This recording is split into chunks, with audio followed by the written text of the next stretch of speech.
Hello दोस्तों, नमस्ते, राधे राधे। और मैं एक कजरी गीत गाने जा रही हूँ। अच्छा लगेगा तो फुल वॉच करके सुनिएगा। उसके बाद कमेंट बॉक्स में ज़रूर बताइएगा, ज़्यादा से ज़्यादा शेयर करना।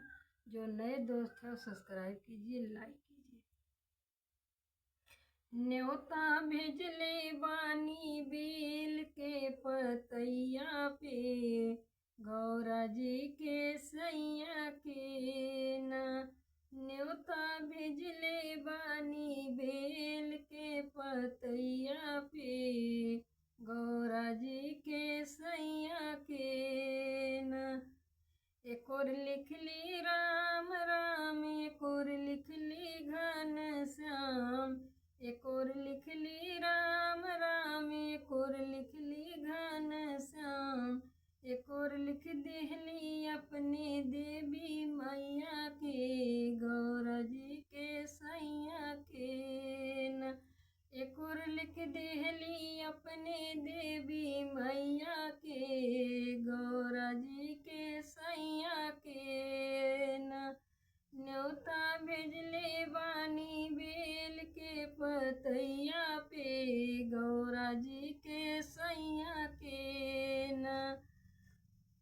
काओ खिलाओ श्री राम, काओ खिलाओ घन श्याम। काओ खिलाओ श्री राम, काओ खिलाओ घन श्याम।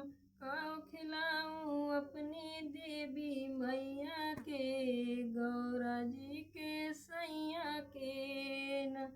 काओ खिलाऊं हम अपने देवी मैया के, गौरा जी के सैया के न। न्योता भेजले बानी बेल के पतैया पे, गौरा जी के सैया के न।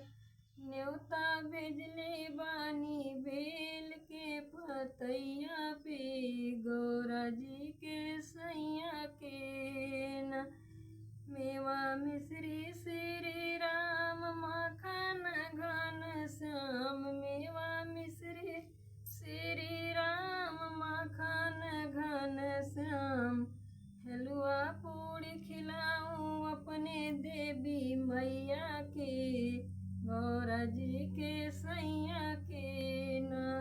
हलवा पूड़ी खिलाऊं अपने देवी मैया के, गौरा जी के सैया के न।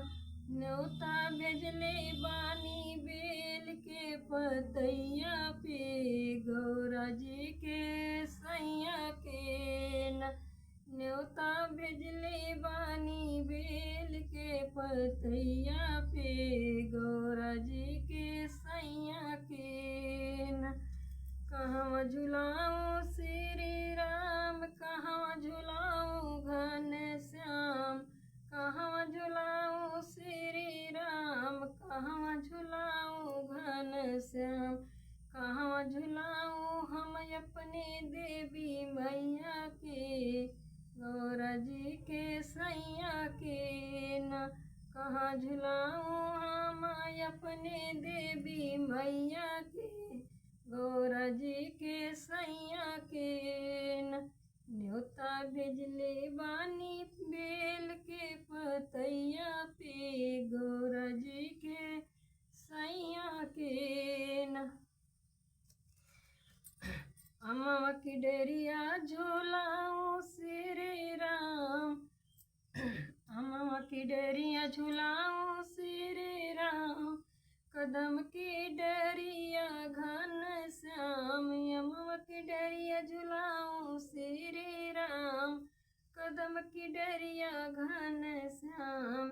निमिया की डरिया झुलाऊं अपने हम देवी मैया के, गौरा जी के सैया के न।